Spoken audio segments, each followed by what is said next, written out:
What up, what up? Pango 10, bet it up, bet it up, bet it up. Anyways, there it is. That's the number. That's the everything number. Text, text, text, text, text, text. You want in, you got text, text, text. A lot of people ask where I'm at, what's your location? Chicago area. As of right now, it's Plainfield, Illinois. I know I moved around a lot of different shops. I've been here 4.5 years in this shop. About time I buy my own shop. But anyways, look, this boy tucking hard on the left side, like really hard. You can see this left front, her right front is really high. So, anyways, this side is tucking a little bit, but not as hard as that side. So, I'm about to put it up on the lift. Dude hit me up for a few weeks now, and the cross brace is ripped up in there, and this isn't the first time that it happened. He said it did it before. It ripped the frame rails, shit like that.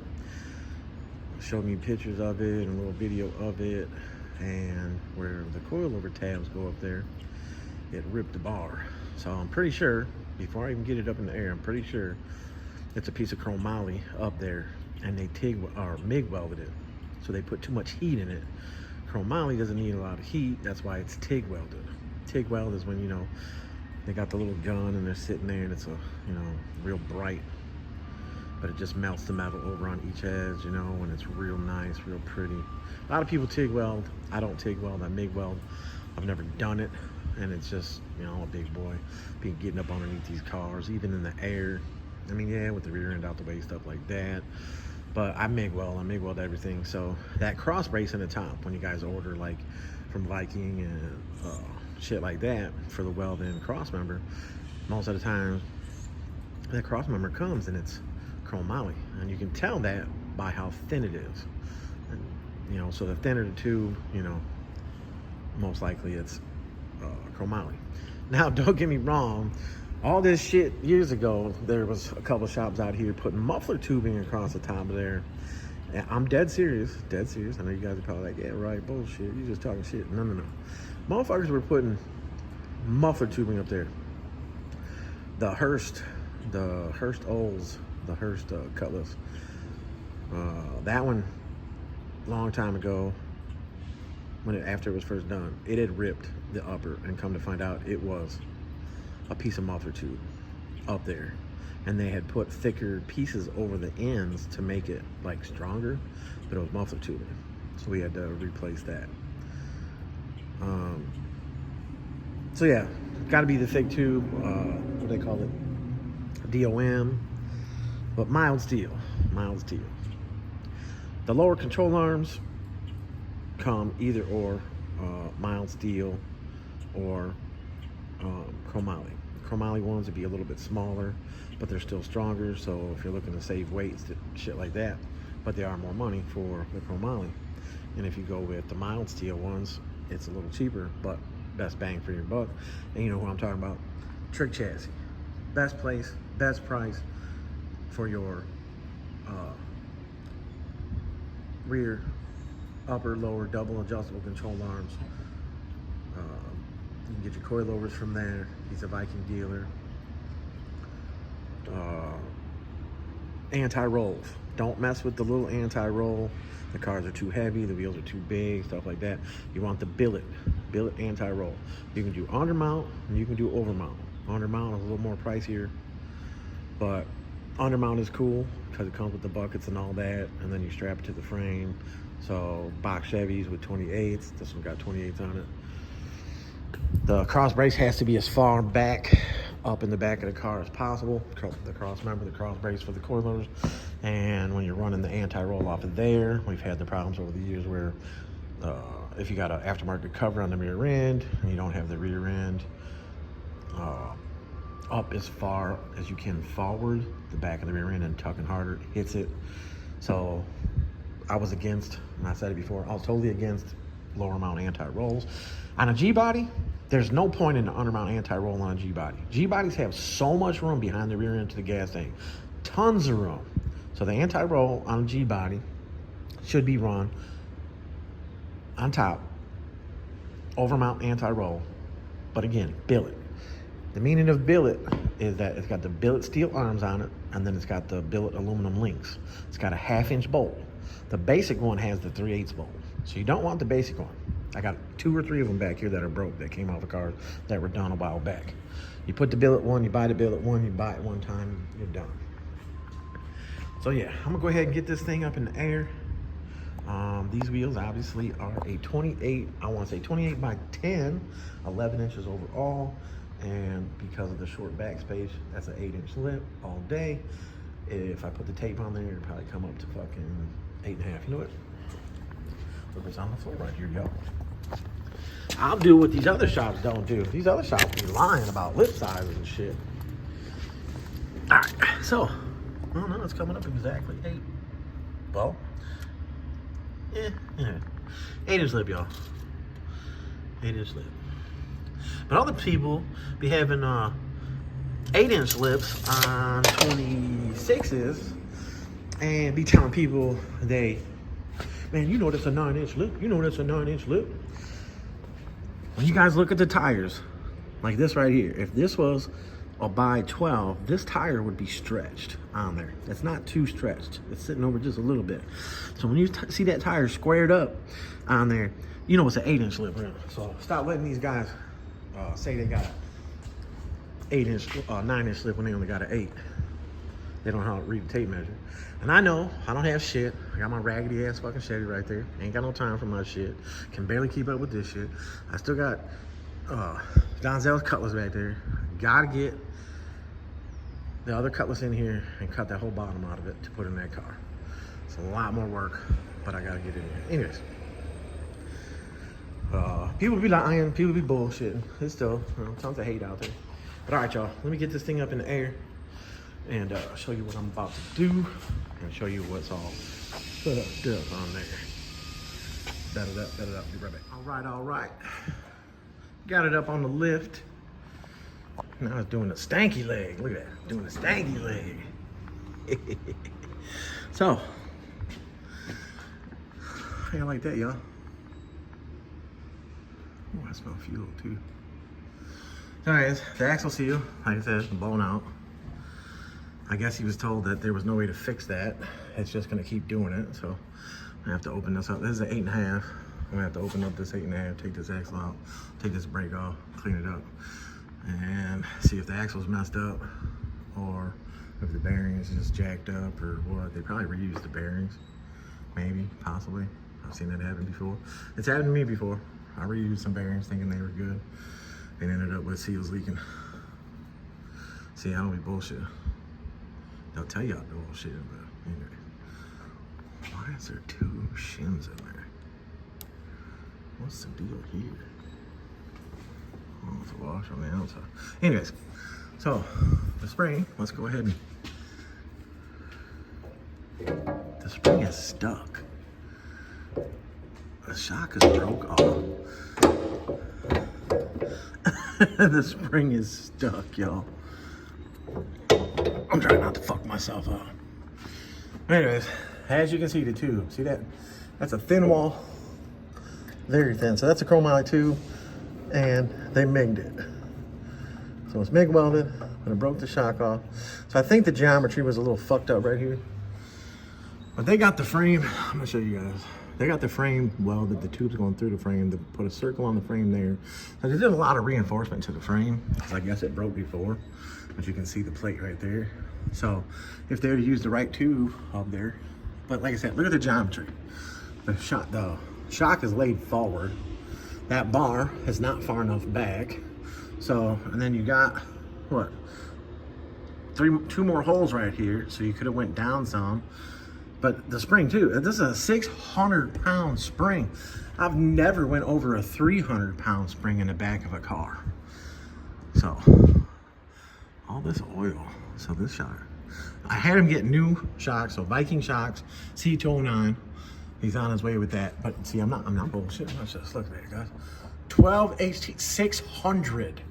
I understand when you guys are putting a lot of weight in the trunk, but never would you have to use A 600-pound spring. I asked him, I was like, man, it rolled like a tank. It was bouncing all over the place. And he's like, yeah. So that bar is obviously getting cut out. What did they do on this side? Let's see. Oh, I'm trying to get everything. Look, so they sleeved it to make it stronger there. But wait, look at that. The geometry of that spring, that shock, being on an angle like this, I would guarantee the shock on the top, the aluminum piece, was wedged on the tab. So it was just riding rough as fuck. So it wasn't actually letting it use, but the spring itself. But yeah, that shock's blown out, because that's what all this. There's no other oil here. There's just oil all right here, so that shock's blown out. I wonder if we can reuse the shock, guys. Huh. Yeah. Let's see. That's a little weld right there, but I mean that. I guess you can do that. Now it looks like it's almost TIG welded on there. Like maybe these brackets were put on the bench. But that up there, I'll get a better look of it once I get into the part. But yeah. Man, boy. Chevy riding hot, boy. Chevy riding hot, boy. All right, y'all. Let me take some shit apart and show y'all some more of this. Negative camber. Who says you can't camber out a rear-wheel drive straight axle car? That's camber, bro. All right, bet I'll be right back. All right. So check it out. Didn't know that it was a 9-inch end axle setup, which to me, I mean, 8.5s, you can go to 30 spline and use a true track center. So these are 28 spline. I mean, don't get me wrong, I've done it years ago. So 28 spline, and if it was a G-body, 28 spline, put a 9-inch end down there, put the 9-inch bearing, makes it a bolt-in axle, and you don't have to worry about C-clips and shit like that. But anyway, this O-ring was leaking, so I don't know if the silicone that's on here, you know what I'm saying? I don't know if the silicone messed with the O-ring, or if the O-ring is just jacked up. I don't know. So hopefully I can change this O-ring, because I'm pretty sure it's leaking out of there.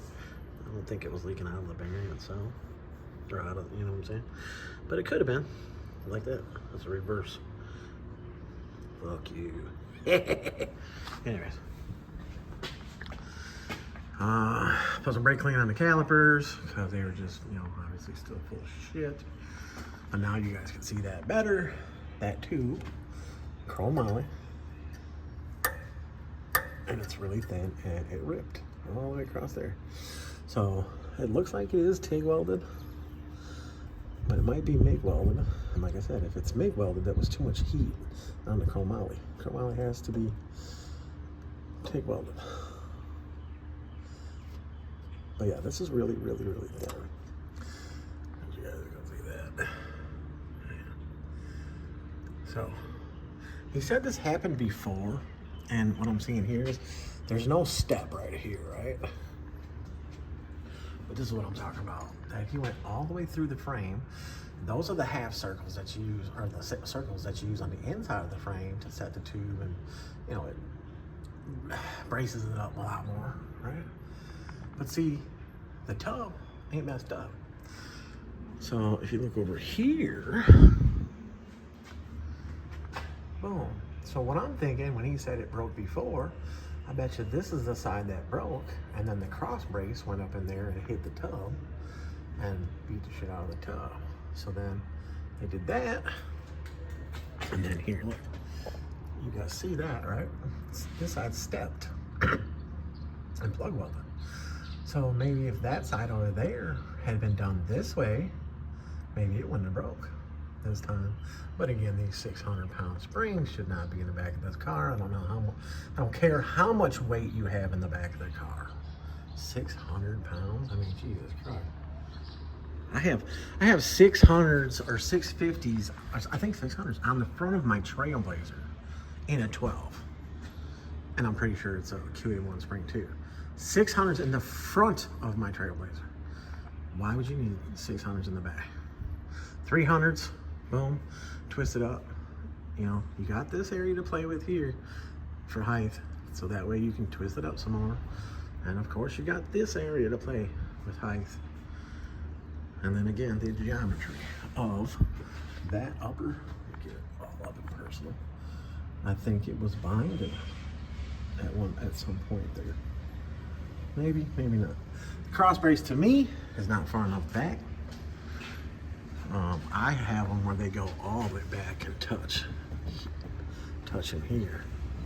So I'm gonna put, oh, here. Chromality. See how thin it is? See how light it is? Okay. Mild steel. See how thick it is? How heavy it is? So, use that as a cross brace, cross member for up in there. And yeah, so he's on the way here with the new rear coilovers, Vikings, double adjustable. Check this out, look at the threads right here. The threads are smashed. How do you smash the threads? This side, like I said, is leaking too. There's a drip inside there, see it? So whatever happened to that bearing happened to this bearing. That side was doing it worse, or maybe this side was just looking like it was worse because the car was leaning so bad and all the fluid was running to this side. Look at the upper control arm. So this side was not jammed, but that's not even the point. Look at how much threads are sticking out of this. Look how long this is, right? To this side. Like, there's no threads. So they got this side run all the way down, and that side's long. So it's like the rear end's pushed to the right. But when you look at all this narrow, they cut this whole bucket setup off and re-welded it on there. See it? So when they narrowed it. So why wouldn't you just put some adjustable boxes on it at that point and then run the coilover bracket right off the back of the box like I do? I mean, it's so much nicer. It's so much cleaner. It's so much more adjustment. And you took the time to cut that off to put it right back on. You know, just end more. And then the 9-inch end. I mean, the 9-inch end I could totally see. I don't know. She's crazy. But yeah, we're gonna figure out and clean that up. See what the deal is. See if I can change the O-ring. Maybe it's squared. Like it feels like bubbled up, but I mean, if it did come out between there, it came out of the bearing. But it's a sealed bearing, so it's not supposed to do that. Huh. I don't know, y'all. I don't know. Y'all figure out who did this car yet? You let me know. Alright, I'll be back with some more work. Alright, a couple more things I noticed about this thing. I don't know if I said it in the beginning, but there's oil right here. And I'm pretty sure that's coming out of the shock.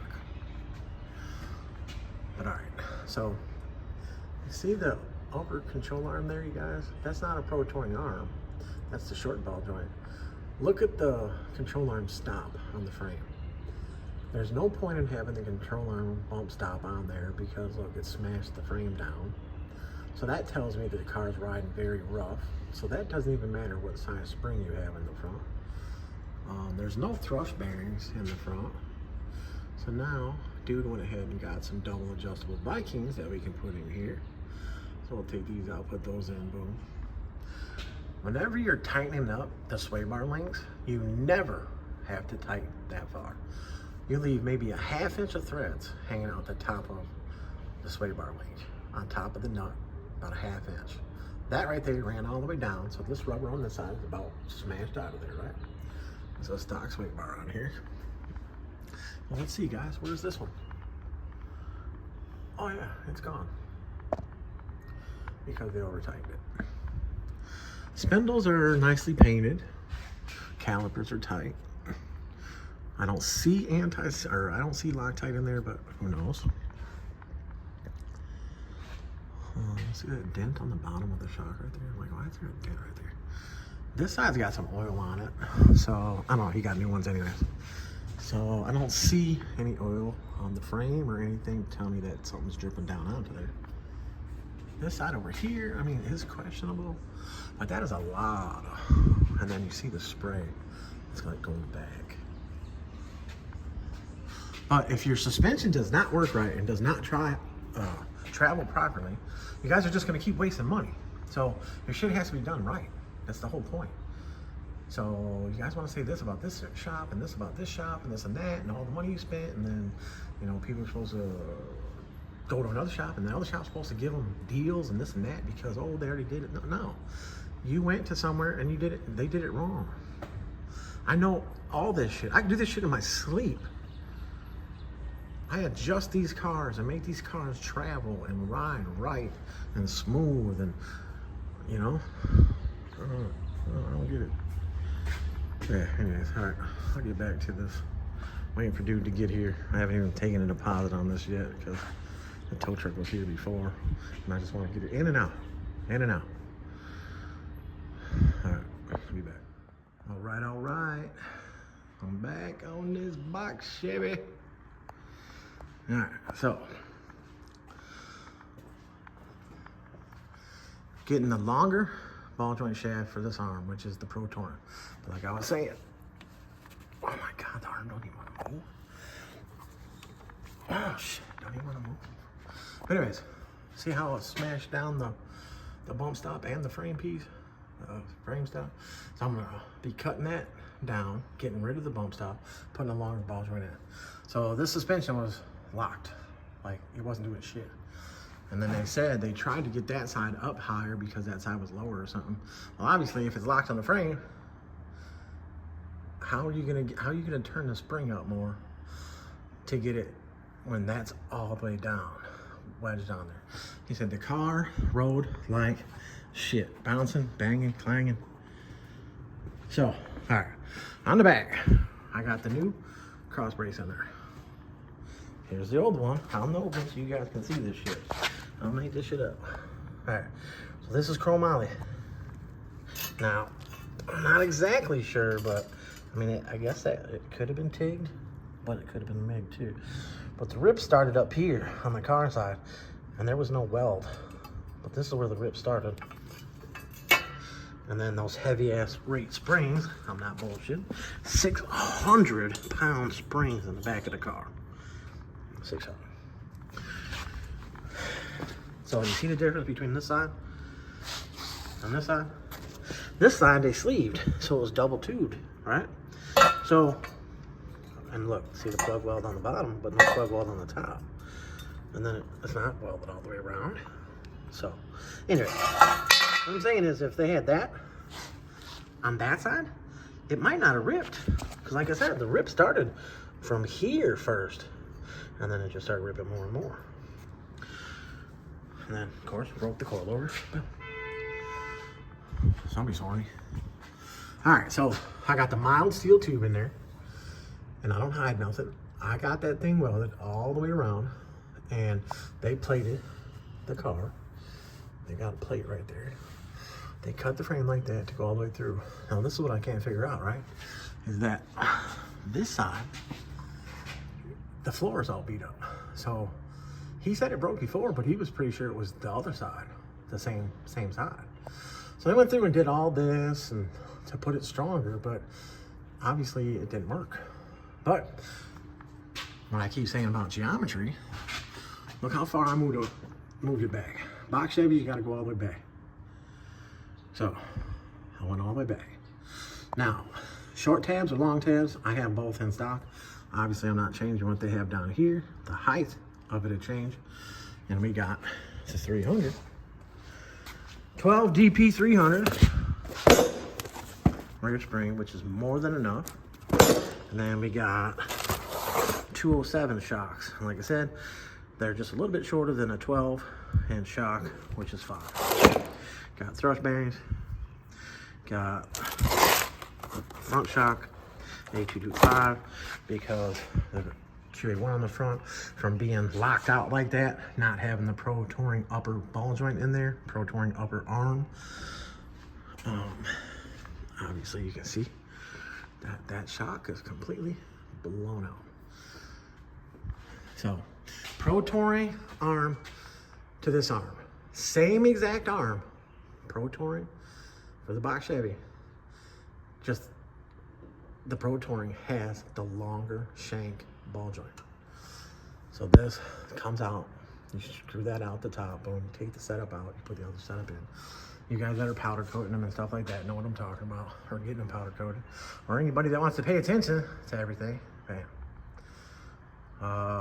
He did get an anti-roll today. I really didn't have time to do it, but we're doing undermount anti-roll right here. Undermount, you know, billet. There's bolts, got various links, cups for the undermount. For inside for the undermount, and then of course the billet. You guys see the ones that have the little holes in them right here? The little holes here, those are the cheap ass 3/8, the little ones. They would work on a light car, a lighter car, maybe a G-body. I haven't seen a G-body break one yet, but box Chevys are breaking them, and definitely when you have all this weight. All right, so since I showed you guys that side, let me twist this light around. I'll show you guys that side. MIG weld on mild steel. They already plated the car, so it should be, ooh, it's still warm. It should be pretty fucking solid. And the correct geometry of how this shock is gonna be up there. Right now, look, it's got negative pinion, so I don't even know where they had that set. But the other thing that I was showing is the distance from this to here is, I could grab the tape measure right now. I can see one right here somewhere. I know I got tape measures everywhere. Anyways, this side is 10 3/4 from the outside of here to here, 10 3/4. This side from the outside of here to here is 9 3/4. Why he has it an inch over, I don't know. But as you can see, this to here, right? Look at that gap, guys. Let me see. I gotta stick 2 fingers in there. Look at this side. How tight it is. So why is all this shit off? He took these whole boxes and he cut them off, and then he moved these in. But yet he took the tube, undid the tube from here, undid the plug weld. Look, he moved this whole tube in. But look at this side. It's not moved in. So was he centering the stock pinion offset? You know, they're always a 1-inch pinion offset to the right. So is that what he was doing? I have no idea. Why would you even do that for these? You measure from here, and you measure to the outside of the axle end, or flange, or wherever. That tells you what your measurement is stock. You figure out where you want to go to narrow it. Obviously, that's an 8-inch lip, but it's a 28 by 10, so 11 overall. Boom. Anyways, this axle still has to come out. The other axle, I was showing you guys the seal. I went today trying to find a damn seal for it, so ended up going to O'Reilly's, and they had to order 3 pairs to see which one fits the best. And my son is calling me right now, so I gotta take the call. So I'll be right back, y'all. I'll be back. All right, so I'm back. You know, another reason I be huffing and puffing. The phone is like, I don't know, 10 inches away from my face when I'm recording, so obviously the microphone picks that shit up, but I'm a fat ass. So anyways, back on this. Cross brace I already showed you, is up in there, boom. But no, this is what we found. I couldn't figure out why this arm is longer. See that? See how the threads are out? And of course, this wasn't jammed. But, so if you look right here, the distance from here to here, right? Now look at this side. Look at that distance. And it's all the way in. So see this? This is a B body upper control arm. B body. So box Chevy, you know, shit like that, full size. This one is a G body arm because the G body arms are a little shorter. So how did they mix that up? And why wouldn't you have caught that? And boom, this arm being twisted that far out. I mean, there's a little bit in there still because these are pretty long. But again, it's just, how do you not You know, like that, you tell the customer, oh, here, if they ordered arms, or hey, maybe I mixed them up and boom. But then again, I don't even know exactly who put those on. A couple people had their hands on this thing, and oh my god. And then yeah, I showed you that distance. These axle tubes, you know, of course, over time they bend up. But I'm about to get these shocks. I put the shocks all together. The springs coil over. Boom. So put the bearing in there. The C-clips. Make sure the C-clips lock all the way in. 300-pound spring. This car has 3 15-inch JLs in it.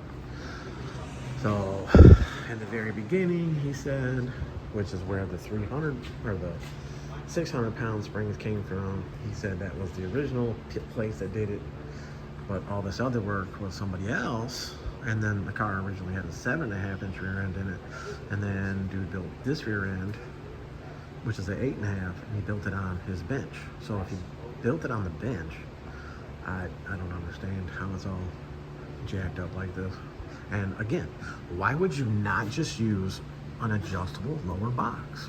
You took the time to cut this whole thing off and put it back on when you could have just put the adjustable box on there.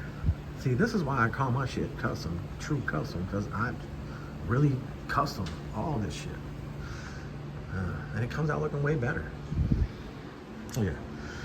All right, y'all, had to show you that. And I'm getting to it. Got the cross brace up in there, and the cross brace is level across. It measures the same distance from the front to there, boom, 13.25. It's in the right spot. It's all the way back. Box Chevys, you want that to be as far back as possible. And then once I figure out my height here, and I figure out the height that I want here to set ride height, so that way I can figure out why he's got such a negative opinion. And of course, it could just be right now that the rear end's hanging so far. But once I get it in the position that I want, I'll get the bolts and the shock tabs on that. I'll get it positioned where I want the bracket to be, and I'll tack them in at the top. Then I'll pull the springs back down, and I'll fully weld them. And how I do the tabs, when I put the tabs up there, and I tack them, 4 tacks, boom, boom, boom, boom. I use the shorter shock so I can get these more of an angle towards the back. That way you can fully weld it. And I always weld the outside of the tabs first. Put a nice bead all the way down the outside. That spreads them open a little bit, so that way when you weld the inside, yes, you have to weld both sides. I see a lot of cars, they're only welded on the outside, so I'm surprised there's not a lot more cars out there breaking these cross braces, cross members. But then when you weld the inside afterwards, the shock, when you go to put it up in there, it's the slide, the heim joint goes right in it, so the bolt will go in it. And then if it's a little bit of play, once you tighten it, it'll close the gap. Compared to the other way, if you put a heavy ass tack on the inside, or pull it down and weld them first, then the tabs go inwards. And then it's a motherfucker, then you gotta pry them open and shit. Anyway, I try to teach. I don't try to just talk shit about all these other shops and this and that and people doing this, but I mean, come on, man. We ain't got no time for this shit no more, you know? Do it right the first time, you know? And if there's a problem with possibly the customer or this and that, whatever, do like these other shops are doing. Tell them a little price and then get them in the door, and then by the time the car is getting picked up, you up the price on them. As long as you do the job right. Bet it up. I'll be back. All right. We got the 550 springs in there, the A225 shocks in there. And when you guys put Viking shocks to QA1 arms, you got to use a sleeve that goes in there to change the hole from a 5/8 hole to a 1/2 inch bolt hole. So there's a sleeve about 3/4 of an inch to an inch long that goes in there and reduces the hole from 5/8 to 1/2 inch. So you got to get that when you get the Vikings. Use the Vikings on the QA1 arm. So got it in here. Got the ball joints on there. I put the NICs, which this is the brown colored one. I think it's got lubricant in it, whatever. So I adjust the collar up some, just a little bit, because the spring's loose in there. And then I put it on top of the threads, so as it starts going up, it drags it up. And I put a little bit more up there. So this is how I measure. the lock plate all the way down, and then I twist this up so the distance in between here, so tape measure from here to here. This is at 2 7/8, which should be the perfect height for a 28 on a box Chevy with a 550 spring. And you don't have to do that shit. Yeah, so that's all together. The sway bar links. Like I said, one of the rubbers was missing on top. We're gonna go ahead and put 2 black rubbers in there. You do not have to over tighten those. People over tighten them, causes the rubber to rip out, blah, blah, blah. You can see the alignment was basically centered. I degree the spindle, lay it back, boom. Longer ball joint helps everything clear. Proper travel, which as you can see now, look how far the arm is down. This is obviously not ride height. This is just where, you know, it flexes to in the air. Tie rods are back on there. Cotter keys are back on there. Cotter keys are on the bottom ball joint. Cotter keys are on the upper ball joint. I'll loosen these clamps up because the front will sit just a pinch higher. And I'll check the toe in, toe out. There was no shims on the uppers. So with the longer ball joint, it wasn't cambered, not that I really can remember, but now I'll be able to adjust it how I want to adjust it. And then of course, a couple weeks we'll get it in and get the frame notch on it. So yeah, that's where the front is. Giving you guys the base numbers and stuff on how to set the coilovers up. Back here, I cleaned the housing right there, grounded. I took the cups for the anti-roll, undermount the anti-roll. And as you can see, I beveled the edges. So that way when the weld goes on there, the weld actually sits in a little more. Instead of it being a flat edge and you're trying to weld this way, it like seeps in there a little bit. So I'll be able to get those in there. I know the shop's a mess. Shop's always a mess when we're thrashing, trying to get shit done. The axles, we did find a seal that is actually going to work, and we test fitted it. So it goes on there pretty tight. It's a little thicker than what it calls for, but there's no spot that's going to kink. But we already had it in there. It didn't rip the seal or anything. It sealed the seal right where it needed to go. We'll put some anti-seize on here too, so when it slides in, you know, if it does try to bite, it'll slip, boom, but that should seal it without a problem. On this end, somebody was saying about this axle end, oh, it wasn't done right because that's not lined up, boom. Over years, and I've said this, the housings, the tubes bend. And this one might have bent a little more, but the axle slid right in and out. Simple. They didn't bite, bind, anything like that. So somebody was saying that, oh, the axle end is not on right and this and that. You got to use an narrowing bar. This guy does have a race shop, so he knows what a narrowing bar is. There's just some other things. Maybe he's another guy that's a race shop that doesn't like big rim cars, you know? So they just don't care. It's like they almost want the car to go out and break because it's a big rim car, you know? Plenty of haters out there like that still. But yet, you took the man's money and you did something good, but then you did 2 or 3 things janky. Again, there was other people on this car. So maybe the first guy did whatever, first shop and the second shop. But I don't know. But to tell the man, oh, there's nothing that you can do about that seal. They're gonna keep leaking. Okay. I found a seal. Like I said, I don't know if I can get those from Mosier, the seals. I don't know. I've never had to get them before. I've never had a seal rip or break or do whatever. And then there was a ton of silicone, clear silicone on it. I don't know if there's some. Yeah, there's still some right here. But see, there was a ton on the backing plates. I mean, there's still some black right here. See that? But I mean, it was caked down. Oh yeah, look at, put some lights, see right there? It's all caked down there. So it's like, he knew the bearing seals were leaking. There's more. And he just decided to try to seal the shit out of it. I'm not saying I've never had problems with housing ends and this and that, and after somebody else did the job and then I got the job to fix this or fix that, and then it was just a domino effect. Every time I fixed it, it kept breaking. There was a car, I kept going, and this is what's funny, is that I never thought to put these ends on it because money-wise, obviously money was a problem, and I could have just put 9-inch ends on it and been done, but it had this same problem right here. The box was too far over, this and that.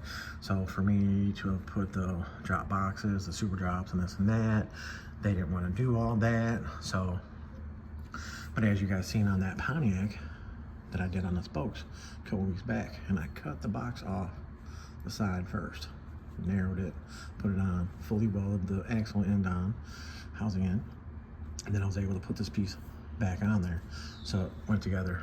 You know, the more you do the stuff, the better you get. But there's still other things that come into play. So this one should be fine. The axles should seal fine. Like I said, it's a sealed bearing. This one, oh yeah, look.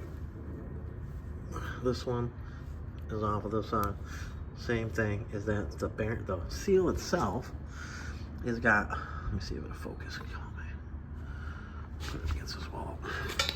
There's shreds where the seal, that's not silicone, the seal is ripped. So I don't know how. Well, that's silicone, right? I know. There's some silicone and there's some rips and flat spots in the seal. So maybe this is a different seal. Maybe this isn't even the original seal.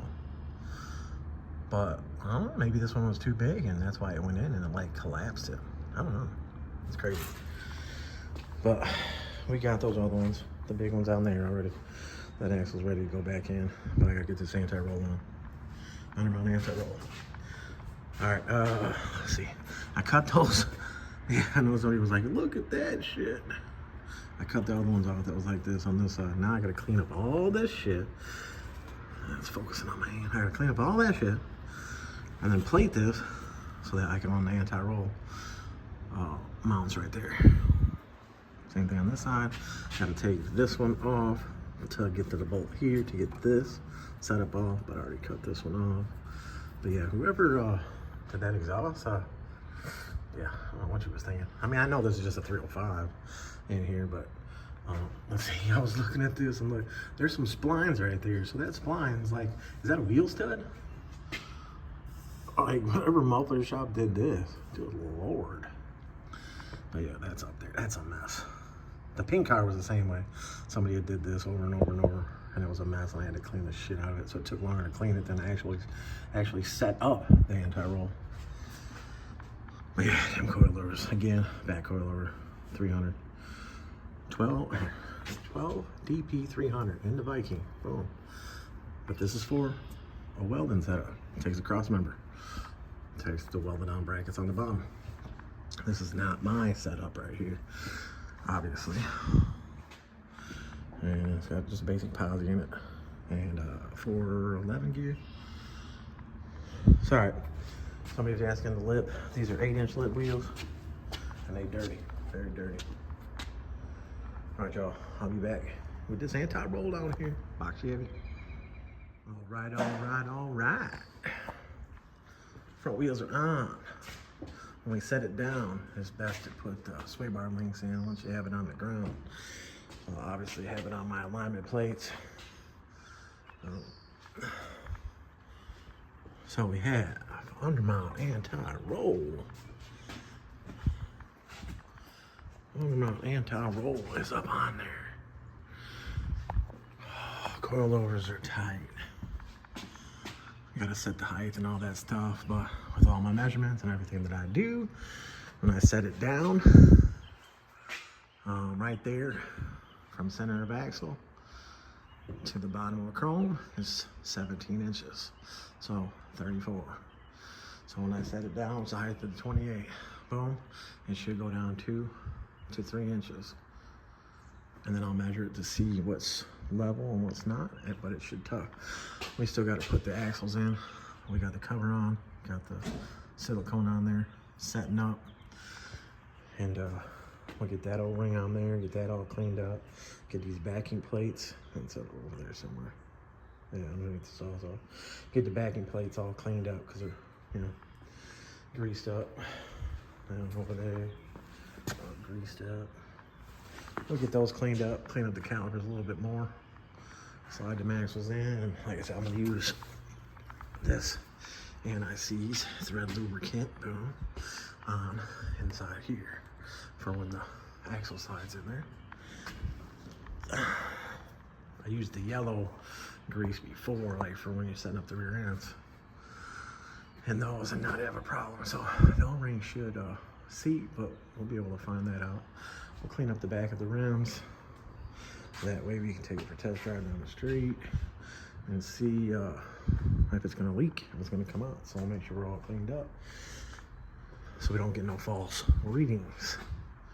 But yeah, under my anti-roll, I had some square stock. It's open, but it's 3/16. You can see I stacked it. Sometimes this link ain't long enough for how you set everything up. So I brought it down that inch, whatever it is right there. But it's fully welded. I had to straighten all that out. Oh, fully welded, full stock. So, yeah, little paint on there. You know, like I said, I'm not perfect. You know, inside here, got some splatter. Not perfect, never claimed to be perfect. But it's a nice heavy weld. So that way, and it's welded on the inside and on the outside. The car does have a lot of weight in it. But all right, y'all. I'm gonna get these axles and everything in it and get it set down. And of course, still gotta align it. But I'll be back. All right, y'all. It's sitting down and it's tucking hard as hell. But as you can see, we gotta align it. So now it has all that clearance. Yeah, so I gotta camber caster it. It's probably about the same height as it was. And like I said, the fenders are cut. So I'll go around and measure the height. I don't have the sway bar hooked up on the front yet because we got the pieces right there. And we gotta take 2 rubbers that came off the tops of the shocks to put on there because 2 of those rubbers were jacked up. But yeah. So this height right here, pick up this one. And see, this wheel's out. So it's towed in, cambered out, highest line. All right. So that is nice and tucked, right? And it's got plenty of suspension travel for that tuck. So that would actually work, except all these guys out there that are clocking calipers, but they never clock them enough. So as you can see on the top of that caliper, only about 1 inch of travel right there, 3/4 of an inch to 1 inch. So yeah, when you push the car up and down, it taps on there. I pulled the O-ring down on top of the coilover. There's an O-ring. All right, so see on this front, there's an O-ring right here. And you slide it all the way down. And then when you push the car up and down, you see how much shock stroke you have sticking out when this sets. So the back, same way, it's all the way up here. So we pulled those down. So yeah, that's all the bullshit that came out right there, guys. I'll leave that right there for the owner to see, the customer to see.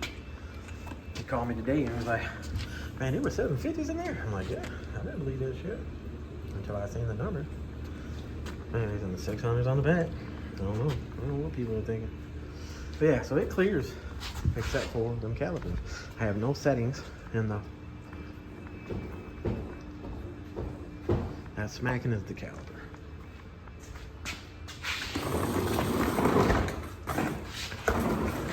Oh yeah, it could sit right there. So the O-ring deal that we found for those bearings, because we couldn't tell if the bearing was leaking, but we knew that the O-rings were all tore up on those 9-inch ends that are on this rear end.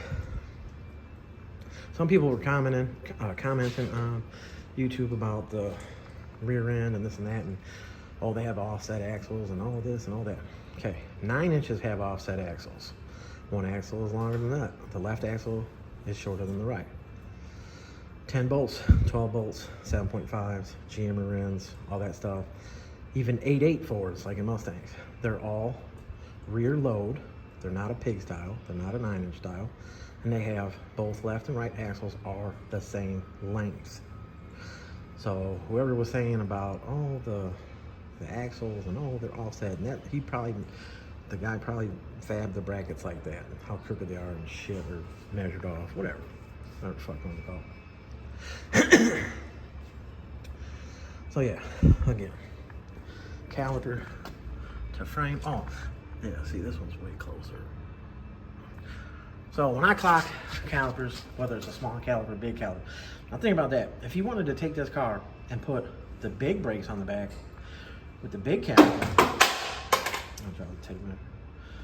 the big caliper, it wouldn't even sit. Like, even with the car being, if I take the car up another inch and set the compression and rebound, but even at another inch, the housing from the 4-piston housing to the 6-piston housing in the big calipers, it wouldn't work. So that's why when I narrow rear ends, I clock them. And if it's a drum brake rear end, what was it, that Caddy a couple weeks ago? I clock the ends down in case later on if you was to put disc brakes on it. The Pontiac, obviously, we put disc brakes on. But anyways, yeah. I think about everything ahead of time, and when the car's done, what's the point of taking the car back to get this work redone? I mean, some people do it for, like, I guess, customer security for later on, you know, and then tell them, oh yeah, when you go, if you're gonna get big brakes, then we gotta reclock the ends, blah, blah. No, just clock them the first time. So that caliper to me would have been way down, but if I would have narrowed this rear end. So yeah, put the bearings and all that on there, put the seal on there, put it together, had the car up in the air without the rotors on there, without the calipers on there, started the car, put it in gear. No, we didn't hit the brake. Put it in gear, let the rear end rotate, got on the gas a little bit, shifted into third overdrive, whatever the hell it is, so we could splash enough oil in there to try to get the oil to run down the axle tubes to the bearing and see if it would leak. So as of right now, in the air, it didn't leak. Didn't leak out the bearing, nothing. We saw a ton of silicone, which I pointed out plenty of times on there, on this video. Tons of silicone. So I'm pretty sure those seals were ripped and they were dripping through the seals, the O-rings, and whoever, the last person who fabbed this, which I know the last person that had this, built the rear end on the bench. So if you built the rear end on the bench, how is it all off? Why would you reuse the lower control arm mounts? Why wouldn't you just put, I know my shop's a mess, but why wouldn't you just put the super drop boxes on there, or even the medium ones? These are 15 hole, the other ones are 11. And there's the ones that are fatter than this. Why wouldn't you just put these on here, man? That's what I mean. Real custom is real custom, and I've always done real custom. Shit, my brother never even wanted to use adjustable boxes or anything. Why? It's a waste of money. Why'd you do that? These piece of shit cars and all this and that. I always talk shit about these cars. I always talk shit about big rim cars. And what's he doing over there? Yeah, that's what he's doing over there. But all right, y'all. Back on Tim, bedded up. I'm gonna get this alignment set in the front. Yeah, that was funny. And I know your mark ass is watching too. Chauncey's. But yeah, let me get this aligned in the front. You guys can't touch my alignments, period.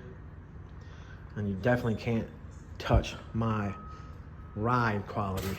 You can set up all the frames and everything you want over there, but you've never been able to adjust the suspension for the car to ride nice and smooth.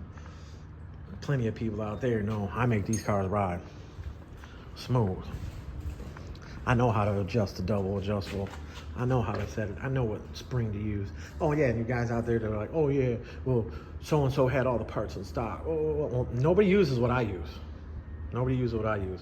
And if you don't understand that, then you really just, I guess, just enjoy watching the video for the car. All the shit talking. Look, you guys. Upper control arm clearance now, as you guys can see, is not smacking the frame. Plenty of clearance. I cut the stop off the frame. That we got that longer ball joint. So we got all that. And now I can adjust by moving. And I'm knocking cross members over and shit. I'll take the upper control arm. There's no shims in it at all. I will shim the back first, which will bring the wheel back and in at the same time. That's how I'm able to clear the fenders without cutting, but these guys be cutting. You always got to run the Lexani tire. This is a Lionheart tire, but the Lexani tire is the best tire to run to clear fender because the edge of the tire is real rounded. That cheap ass square tire that's out there for 28s that everybody's buying, you gotta stop buying that shit. Snook's white car, he bought those, had to change to the Lexani tire. Somebody else bought those. Oh, the tan car had those on there with the choppers on it, but I made that work without cutting the fender. And you know, I mean the outside of the fender cut. You gotta trim the inside little lip of the fender, you have to. But degreeing the spindle, laying the spindle back at the top, that gives you the sport steering. I measure from my plate, so from that alignment plate on the back side in there, up to the bottom of the spindle where the ball joint or the tie rod goes in. This side, you know, let's say 15, right? 15 inches. And the other side, 14 and a half. That means this spindle is degreed more than the left spindle, and then this car would wanna turn to the left, pull to the left. So you gotta have them both the same number. And that's how you figure out your shimming and all that shit. But I'm gonna take this up just a little bit in the front. I showed that I put it at 3 inches between the separation plate or the lock plate on the coil lever down there. So I'll probably go up to 3 1/4. And by going up that 1/4 of an inch should give me almost an inch more out here. So, and then the back, it's at I'm gonna see the spring coil. I'm gonna see, look at the coil bind, if there's coil bind right now, which, no, look at that. Coil separation is good. So that tells me I'll be able to just go up probably 2 bolt holes, which will give me about 1.5 inches of height. 1.5 inches of height, and then with the compression and rebound set, it will control the car so the caliper and the frame don't, you know, decide to act like they're supposed to touch each other and shit. All right, y'all, bet it up. I know it's a long video, but free game, like everybody says, free game. That's what I've been doing since day one. But all right, I'll be back. All right, y'all, here we are. I know it's a long video, but I'm showing all the steps and stuff like that to, you know, fixing all the BS on here. The rear end is still not what I would have done. Obviously, the super drop boxes and all that would have been on there. And pinion angle is a little bit of a negative, but there's nothing that can be done about it because when they move the lower control arm boxes in, they must have moved them forward. I mean, I guess you could put a set of G-body double adjustables on the bottom, and that would bring it forward. But I mean, there's just no point in that, you know. This damn wind, y'all. Again, I gotta get a microphone. But anyways, everything clears in the back. The shocks work properly. Everything clears in the front. We're about to take it for a test drive. We did have it running on the lift to see if the axle seals were gonna leak, but we didn't see no leaking yet. So I'll take it for a couple mile ride. Probably take it to the spray wash or the car wash up the street, like I said, touchless, the speedway that I always go to. But yeah, anyway, like I said, it could have talked a lot harder. I could have left it the way it was before, but that caliper too close to the frame. Right there, I can push it up and down. I had the compression and rebound on this one set at 3 and 2. 3 on compression, 2 on rebound, and I went all the way around like that right now. So we're gonna see if it's too soft. Obviously, it would be too soft.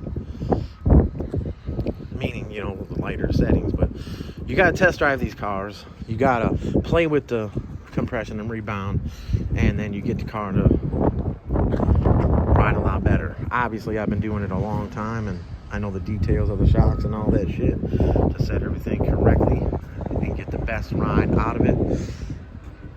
Plenty of people out there know all my cars ride good. If they are riding a little rough, it just probably needs a little bit of adjustment. And tire pressure, you know, I've had people leave and I'll have the tires at 33 pounds, and then they're like later on like, oh man, my shit's riding rough and this and that, and then they come back and it'll be like 45 pounds of air in the tires. No. So yeah, all right, y'all, there's the car right there. I know this video is long as shit, but Yeah. Bankroll 10. Little bank. Bedded up. 28s. Tucking. I'm gonna let the man know everything about the car and what needs this attention and that. He needs the Pro Forged steering components on the front because the idler arm has got a lot of play in it, and the center link's got a lot of play in it. So I'll have him get the whole kit, and then we'll set it up to get it in for the frame notch, and I'll do the steering at the same time on the front for full turn, and all the steering will be good. But yeah, there it is, y'all. Bet it up, bankroll 10. I'm out. Appreciate y'all.